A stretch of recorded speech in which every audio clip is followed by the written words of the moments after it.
When the doom spiral gets serious, when conspiracy leads to rage and paranoia, when the gambling binge bankrupts a family, things seem bleak and spiral into a mental health crisis. The safest place may be a psychiatric hospital. I have 10 years of experience from when I provided art therapy groups at a psychiatric hospital. Some signs that someone may need immediate help are thoughts of harming themselves or others, feeling out of control, not able to care for yourself, and losing touch with reality. I've been witness to a lot of crises. In those moments, a psychiatric hospital could stabilize you. It's a place for safety, assessment, and support. If that were to happen to you or someone that you know, I hope they're getting the best doctors and nurses and staff that really care. And if I was a staff member there as an art therapist, I may offer you an opportunity to express how you're feeling with some art materials. I would say, be kind, be safe, and choose a material that's easy. If you don't know how to draw, don't draw anything at all. And I'm making this video to share with you the Art Therapy Guide to Coping Skills.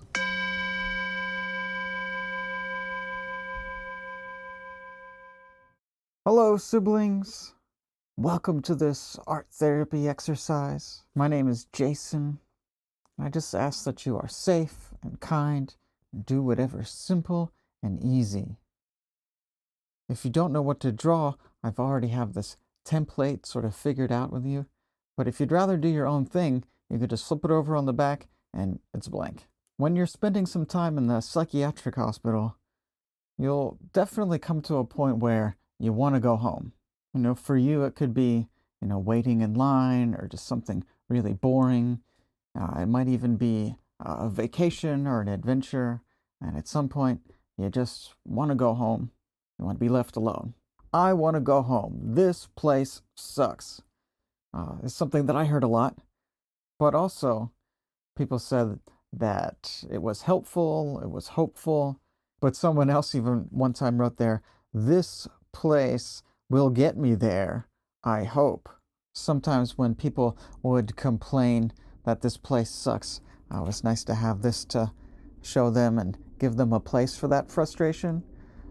Because that was part of what my job entailed, is giving a therapeutic release to anger and annoyance that comes up with having your life disrupted and having to deal with this challenging experience. The chalk pastels are really smooth and dusty, and they fill in big areas pretty easily. Some people really like the texture, but some people really, really do not like the texture. So it's up to you to try it out, and you tell me what the difference is.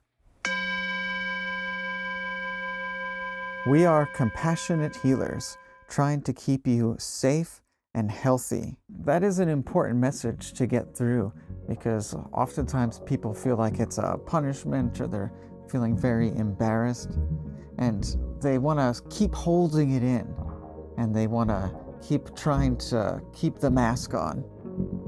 But what's really important is just being really honest with yourself and being honest with others to really getting the help that you need. Sometimes it's really difficult to say the truth out loud when it comes to how bad that you're feeling.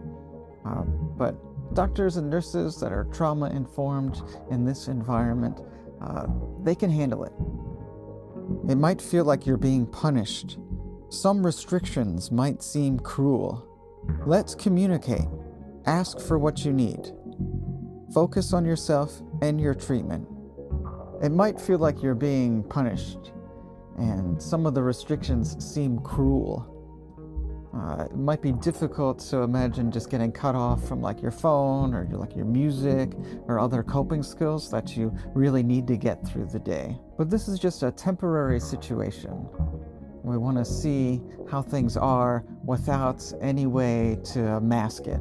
And that hurts to feel all those things. It hurts to be stuck in this situation, and it could seem very cruel. Some people really never get over that feeling and always feel like they've been harmed by the process. I feel like I've seen more people improve than not. More people's mood and attitude move into a tolerable place than have stayed stuck for a long time. Let's communicate. Ask for what you need. Wow, that is such an easy thing to say and difficult thing to do. A lot of people get focused on taking care of other people and then forget that they have needs of their own to be taken care of. So even if you can't get exactly what you want, at least you're being heard, and people are getting to know the things that you need to feel comfortable and building a positive relationship with them. So focus on yourself and your own treatment. Sometimes it can be really hard when you see, people are going home before you, and all the people that you've connected with are suddenly leaving, but you have to stay a little bit longer. That can be really hard, but it's best to just focus on your own journey without judgment.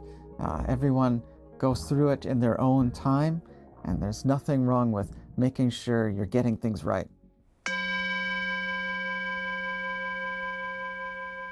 Identify reasons to participate in treatment. That's just like setting an intention for our attention. And sometimes it could feel like making art is such a waste of time, that you're not an artist, you have so much going on, and wow, that is like the last thing that I would ever do. But by participating in art making and the creative process, there is so much to gain from it. It's an opportunity to slow down, get your mind off things, and connect with others. It's an opportunity to be heard and understood, maybe for the first time in a while, maybe with thoughts that you've never said out loud before. You can set time aside to practice your coping skills. It's important. You can learn boundaries and let others help you. So that's pretty cool, right? You can learn how to set boundaries, to take breaks, and you can let others help you. Sometimes that's the most difficult feeling, of letting others help you. And before you move on, make a plan for your health and safety. Maybe that's just a to-do list, or maybe it's a list of important phone numbers that you can call in case of an emergency. Remember, you don't have to be an artist. However it comes out is just fine. And if you want to just use shapes and colors and notice the sensations of the materials, that is totally legitimate. I'm going to use some oil pastels. They're really smooth and fun for me to paint with.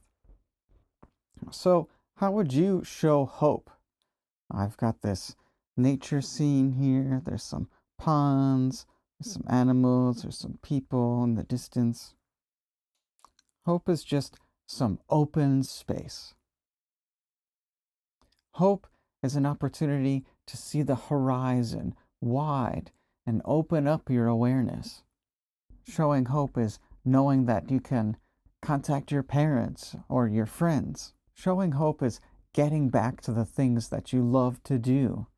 Maybe a new hobby like dancing, or maybe just something that you haven't done in a while. Showing hope is feeling good about yourself because you're doing what you can do to feel better. Showing hope is to feel accomplished because you completed.